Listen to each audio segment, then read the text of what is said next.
Labdien! Man ir gods atklāt Eiropas Starptautisko tiesību asociācijas 12. konferences atklāšanas preses konferenci. Šī konference šodien jau mazliet ir sākusies, bet nopietni sāksies pavisam nopietni rīt Nacionālā bibliotekā un turpināsies 3 dienas.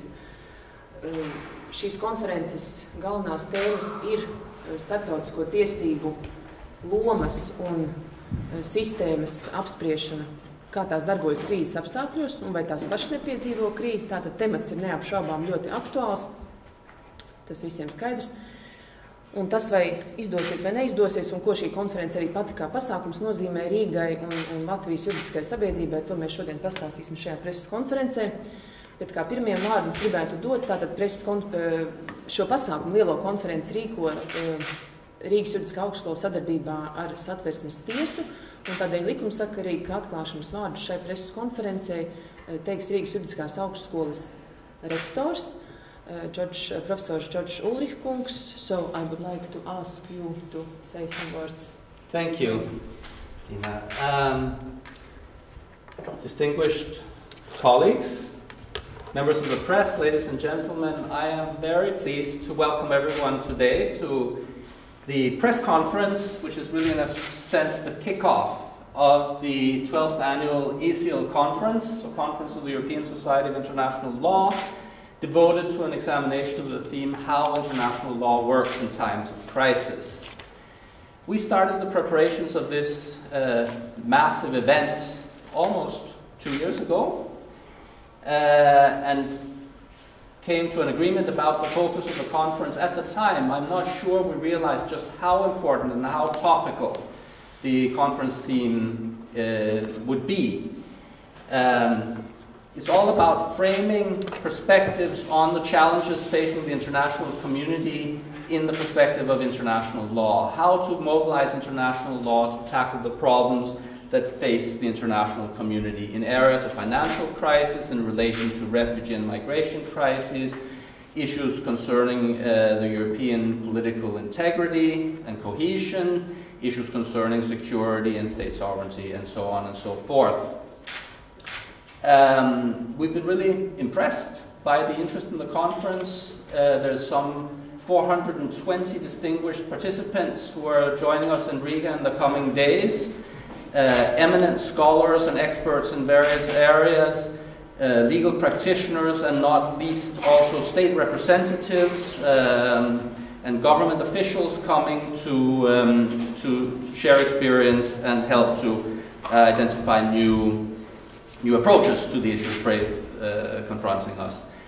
It's been a wonderful partnership between the Constitutional Court of the Republic of Latvia, the Ministry of Foreign Affairs, the Ministry of Justice, I'm very sorry, thank you, the Ministry of Justice of the Republic of Latvia, and the Latvian government in general, together with Riga Graduate School of Law. We've worked closely together over a long period of time, and I think we're all really pleased to see how this is coming together in such a positive way. I'm very happy to welcome the press conference panel today. Professor Ineta Zimele of the Constitutional Court of Latvia, Deputy Speaker of the Zaima, Ines Libina Egner, representative of the Ministry of Justice, Ingus Kalnins, and the moderator of Jurista Valsts, Dina Galite. So please, I look forward to hearing your thoughts and discussions. Yeah, thank you for this opening speech. Un tagad mēs, protams, gribētu dzirdēt profesors Ziemeles domas par to, kā viņai veicies ar šī pasākuma rīkošanu, jo mēs zinām, ka bez jums šis pasākums līdz Rīgai nebūtu nonācis, nestoties to, ka organizē vairākas oficiālas institūcijas, tomēr jūsu iniciatīva bija pamatā, un jūs arī esat šīs Eiropas tiesību asociācijas valdes locekli. Lūdzu. Jā, paldies Dina, un paldies jurista vārdam arī par atbalstu.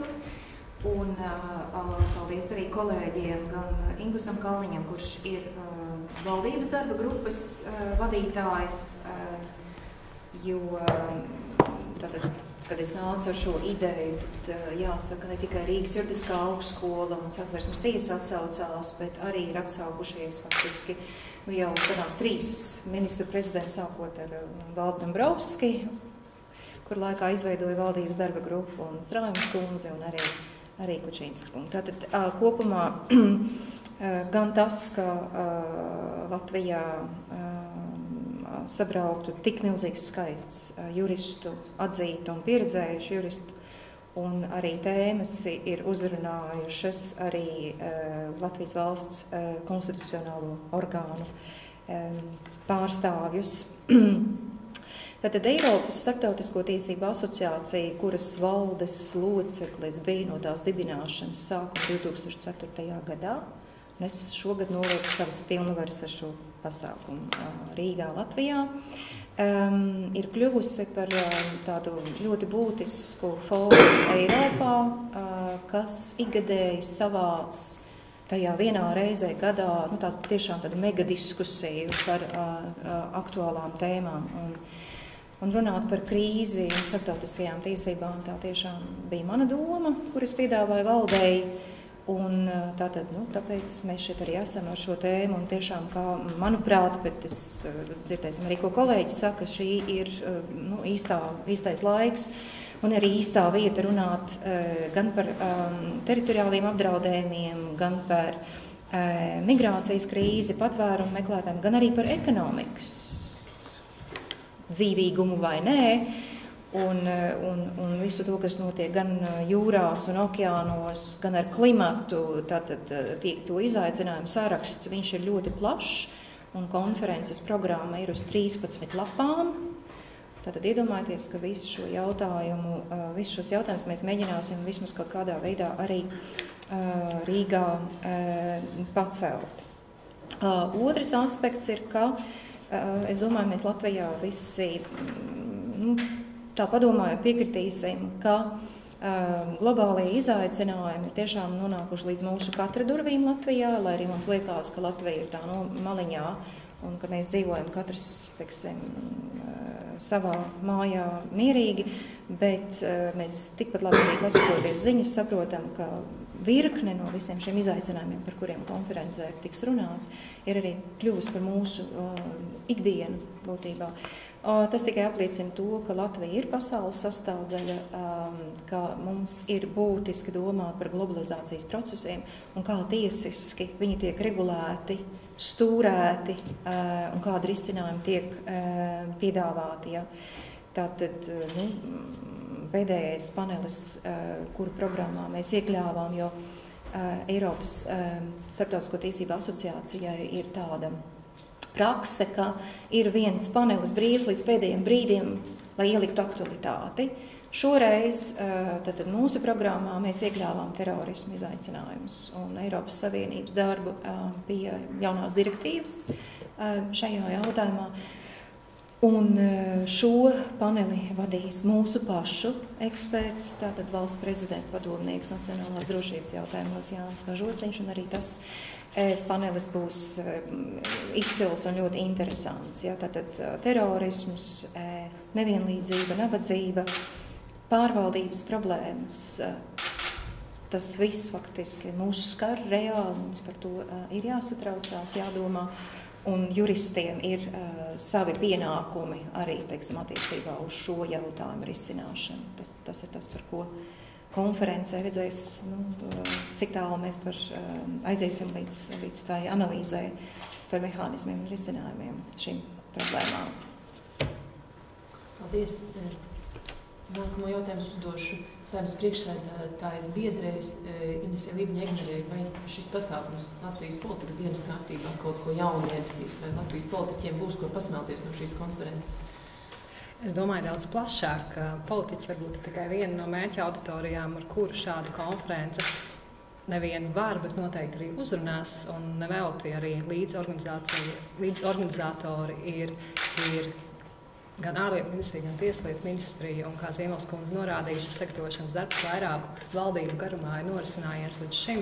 Taču tas, kas, manuprāt, ir ļoti svarīgi, ka ar šādu konferenci Rīga un Latvija tiek nolikt uz starptautisko tiesību kartes, ja tā varētu teikt, nevis tikai kā valsts, kā angliski ir tāds labs vārds case study, ja tāds pētāms objekts, bet tiešām kā aktīvs dalībnieks, dialogu veidotājs. Un pirms 2 gadiem vēl mūsu pirmās prezidentūras Eiropas Savienības padomē laikā Latvijā tika parakstīts starptautiskais dokuments Eiropas padomes pretterorisma konvencijas protokols par šo ārvalstu kaujinieku jautājumiem, un tas ieguva vārdu Rīgas protokols, tad, manuprāt, šī konference arī vēl vairāk nostiprina, ka Rīga varētu būt tā vieta, kurā starptautiskās tiesības rod tādu pareizo sajūtu un var turpināt attīstīties. Un, protams, par to milzīgs paldies Inetai Ziemelē. Mēs visi to apzināmies, ka bez viņas teksmes un neatlaidības tas noteikti šeit Rīgā šāds pasākums vismaz šodien noteikti nenotiktu. Pēc gadiem varbūt mums būs jauni, citi starptautisko tiesību izcili zinātnieki, bet šobrīd Ineta Ziemele ir tā, kura virza ļoti augstu kvalitātes latiņu Latvijā, un mums tik tiešām ir pienākums un atbildība tai sekot. Līdz ar to es domāju par krīzes izaicinājumiem starptautiskajās tiesībās, varbūt Latvijā vidusmērā mēs līdz šim esam domājuši tikai un vienīgi tādā ekonomiskās krīzes kontekstā, jo Latvija starptautiski tiek uzskatīta par veiksmīgu piemēru. Paši mēs vēl politiski diskutējam par to, cik veiksmīgs šis piemērs ir bijis vai nav bijis, bet to, ka ar krīzi mēs saprotam šodienas tādā realitātē daudz vairāk, tas manuprāt, politiķiem arī ir ļoti liels izaicinājums, un es domāju, kaut arī varbūt paša konferenci politiķi neapmeklēs tik aktīvi, tad šie materiāli, kas pēc tam būs pieejami pēc konferences, vai arī iespēja skatīties konferences tiešsaistē, tiks plaši izmantot, un katrā gadījumā es aicināšu kolēģus to darīt un noteikti sekot konferences norisei. No manas puses varbūt tiešām tas ir tāds vairāk tā kā iespēja pateikt lielo paldies par šādu Latvijas arī vārda ielikšanu šo starptautisko tiesību kartē, un varbūt, ka, ja vien tas ir iespējams, tad tas arī varētu tālāk turpināties kādos citos nozīmīgos starptautisko tiesību pasākumos šeit Rīgā. Paldies, un cerams, ka vismaz juristi, kas dod padomus politiķiem, šajā konferencē pasmelsies nepieciešamās atziņas. Tā, un mūsu preses konferences pēdējais runātājs, Tieslietu ministrijas valsts sekretāra vietnieks Ingūns Kalniņš, un jums es pajautāšu, kā ir šādos krīzes apstākļos, vai Tieslietu ministrijai vēl tur daudz ko darīt, varbūt tik satraucošās situācijās visi spēki jāvelk aizsardzības un iekšlietu ministrijām, vai tomēr tiesiskie līdzekļi paliek vēl krīžu risināšanā? Jā, paldies, Dīna. Pavisam iesākumā es tomēr gribēju izmantot šo iespēju, lai pateiktu milzīgi paldies Ziemeles kundzei un Rīgas juridiskajai augstskolai, kas īstenībā spēja visu šo pacelt, jo šis ir milzīgs pasākums, kas Latvijā līdz šim nav noticis. Un mēs esam tiešām lepni, ka kopā varam sastrādāties, gan valsts iestādes, gan universitātes, un ka mēs spējam, kā latvieši bieži vien saka, ka nemāk sastrādāties un ir problēmas, bet šis ir labs piemērs tam, kā labi nonākt līdz rezultātam. Mēs tiešām esam priecīgi par šo visu pasākumu. Jā, tieslietu joma ir svarīga arī starptautisko krīžu risināšanas jomā, jo mūsuprāt, kas arī ir svarīgi Latvijai, lai krīzes netiktu risinātas tādā veidā, ka uzvar spēcīgākais vai lielākais, bet gan tas, kura pusē ir likums. Un šeit runāju par starptautiskajām tiesībām, un Latvijas interesēs ir, lai likuma vara starptautiskā kontekstā prevalētu pār, tā teikt, reālu politiku, kas ir izaicinājums katru reizi, bet katrā ziņā, ja mēs varam paļauties uz tiesiskumu arī starptautiskajā līmenī, tad mēs varam būt droši, ka viss notiks atbilstoši iepriekš sarunātajiem līgumiem un nebūs nekāda pārsteiguma.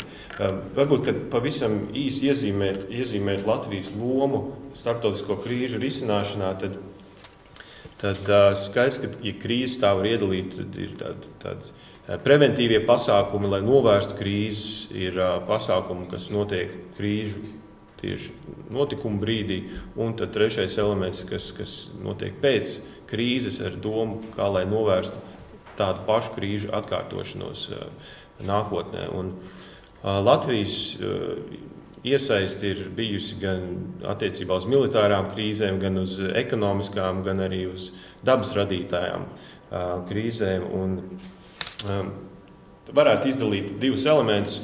Pirmkārt, ir gadījumi, kad Latvija iesaistās krīžu risināšanā preventīvi, tieši balstoties uz savu iniciatīvu. Te var minēt Austrumu partnerības valstis, kur mēs mēģinām stiprināt ar savām zināšanām un iesaisti šo Austrumu partnerības valstu, kā Moldova, Ukraina un tā tālāk, lai šīs valstis nostiprinās un lai tur mazāk veidojās krīzes, kas rada nedrošību reģionā. Un otrs elements ir mūsu dalība starptautiskās organizācijās, kuri ietveros, tad mēs arī novēršam, piedalāmies lēmumu pieņemšanā, lai šāds krīzes mazāk izpaustos un arī mēģinam risināt tās. Te ir jāmin gan Eiropas Savienība, bēgļu krīze, sankcijas pret valstīm, kas neievēro starptautiskās tiesības, gan NATO ietveros stiprinot tādas pasākumus, lai novērstu eventuālas eskalācijas militārā līmenī un, protams, ANO un citas starptautiskas organizācijas, kur mēs piedalāmies globāli jautājumu risināšanā. Un, lai arī Latvijai nav daudz resursu, tomēr jāatzīmē, ka mēs esam iesaistījušies gan ar zināšanām, sūtot savus ekspertus, gan arī cilvēku resursu ziņā, militāros personālu, medicīnas personālu, mieru uzturētājus. Esam arī salīdzinoši varbūt citām valstīm mazākas finanšu kontribūcijas devuši kaut kādu pasākumu īstenošanā, bet Latvija arī ir devusi savu ieguldījumu starptautisku tribunālu eksistenci, te var minēt starptautisko kriminālu tiesu, kas arī ir veids, kādā tiek risinātas krīzes, proti puses sanāk tiesas sēdē un mēģina risināt šo pie galda, nevis ar kādiem citiem līdzekļiem. Un tie intervences augļi, kā Latvija iesaistās, bieži vien lokāli nav daudz pamanāmi. Mēs vairāk koncentrējamies uz to, kas mums iekšpolitiski notiek, bet starptautiskajā līmenī tas mums dod vismaz trīs iegūmus. Pirmkārt, mēs iegūstam atpazīstamību, otrkārt, uzticamību lielāku, un treškārt, mēs izpaužamies ar solidaritāti. Mēģinot palīdzēt citiem, mēs arī sagaidām, ka arī mums kāds palīdzēs nākotnē, ja būs tāda nepieciešamība. Un ir skaidrs, ka lai labākais veids, kā novērst kara draudus, ir neuzsākt to un vismaz bez kaut kādas leģitīmas tiesiska pamata. Un šeit es vēlos arī minēt Latvijas ieguldījumu, ne tikai Latvijas un Baltijas ieguldījumu konkrēti reģionāla konflikta neeskalēšanā, proti 80. un 90. gadu mijā Baltijas valstu nevardarbīgā pretošanās, kas arī bija taktikas veids, kādā veidā nedot iegānstu, izmantot pret Baltijas valstīm kaut kādu brutālu militāru spēku. Un toreiz mēs bijām vienoti, un mēs spējam to panākt. Man liekas, tagad ir laiks arī starptautiskajai sabiedrībai sanākt kopā un būt vienotiem un rast to politisko gribu risināt tās krīzes, kas ir radušās. Un šķiet, ka šī konference, kas savieno kopā visus gudrākos prātus, pirmkārt sapratīs, kur ir problēma, jo tas ir galvenais jautājums, kas ir krīzes cēlonis, un tad mēģinās rast kaut kāds tiesisks risinājums visā šajā stāstā. Tāpēc mēs ļoti, ļoti ceram uz labiem iznākumiem, kaut vai arī politiķi nepiedalīsies, tās idejas un ieteikumi, kas varētu tikt ģenerēti, varētu pēc tam parādīties politiķu, tā teikt, brīfingu papīros, un tas būtu gudru cilvēku ieteikumu, kādā veidā varētu risināt problēmas pasaulē. Paldies jums. Paldies, ir par ko padomāt. Un tagad vēlreiz vārds profesorai Initai Ziemelei dažiem tādiem uzaicinājumu vārdiem, ko jūs varat presei teikt par preses iespējām piedalīties un redzēt, kas notiek šajā patiešām notikumā, ko varam saukt par gada notikumu Latvijas tieslietās. Jā, paldies. Dina, tas tik tiešām ir vēlreiz gan Latvijas notikums tiesību jomā, gan arī Eiropas notikums. Tātad Latvijas teritorijā tiesību jomā. Un es esmu gatava jums piedāvāt informāciju par to, ka tātad mediju pārstāvji var piedalīties rītdien konferences atklāšanā. Konference tātad sākās 9:00 no rīta Latvijas Nacionālajā bibliotēkā. Un atklāšanas diskusija, kas tā kā mums uzliks uz pareizā ceļa, ja tā varētu teikt, visas konferences laikā. Atklāšanas diskusijā piedalīsies no Baltijas valstu viedokļa ļoti svarīga personība profesors Džeims Krofords, kas ir starptautiskās tiesnesis, bet kurš bija viens no retajiem, kurš 70. gados savā zinātniskajā darbā rakstīja par to, ka Baltijas valstis vēl varētu prasīt savu nepārtrauktību. Tātad nelikumīgas okupācijas kontekstā rakstīja viņš savu disertāciju Lielbritānijā, Oksfordas universitātē. Lūk, šis cilvēks tātad viesosies Rīgā un būs iespēja viņā arī ieklausīties. Tāpat atklāšanas panelī piedalās arī Oksfordas universitātes patreizējā profesora starptautiskajās tiesībās Katrīna Redžvela, kā arī mūsu kolēģis Tartu universitātes profesors Laurija Maukso, kurš arī ir par šiem jautājumiem rakstījis. Un vēl viena tāda, kā saka, īpaša iezīme šajā konferencē ir saruna ar Latvijas Republikas ārlietu ministru Edgars Rinkēviču, jo, ja mēs runājam par krīzēm un tiesībām, tad ir ļoti svarīgi juristiem nepalikt savā šajā dzelzs turnī, ja mēs gribam, lai tiesībām gan normām, gan mehānismiem ir praktiskā pielietojamība, ļoti būtiski veidot šo dialogu ar politisko lēmumu pieņēmējiem. Un Rīgas programma tieši tā arī ir veidota. Tad ir paneļos arī citu disciplīnu, ja tā varētu teikt, domātāji, lai tātad praktiķi, kas reāli arī vai nu pieņem lēmumus starpvalstu sarunās, vai pieņem lēmumus tiesās. Un līdz ar to no šī viedokļa arī gan atklāšanas jau pirmā dienas daļa jau šo pieeju parādīs Rīgas konferencē, bet tas attiecīgi arī turpināsies. Un tiek nodrošināta arī tiešraide. Jums ir arī šeit pieejama informācija, tātad, kas atrodas konferences mājaslapā, kura visus šos veselu gadu tika pilnveidota, ziņas tika sniegtas, un es ceru arī, ka ir cilvēki, kas tam ir sekojuši. Jā, tas laikam būtu tad arī viss par mediju dalību šajā pasākumā. Jā, paldies. Es arī noslēgumā gribu piebilst, ka arī žurnāls Juristu vārds, kur es pārstāvu, ar lielu prieku atbalsta šo patiešām grandiozo pasākumu. Un es varu šeit parādīt, ka mēs esam šonadēļ sarūpējuši speciāli izdevumu, kur arī profesora Ziemele ir pāris vārdus uzrakstījis no lasītājiem par to, kādēļ ir svarīgi šo konferenci vismaz uzzināt, kas tajā tiks runāt, un cits starpā tās konferences norisē varēs sekot arī Juristu vārdu mājaslapā tiešraidē no galvenās zāles.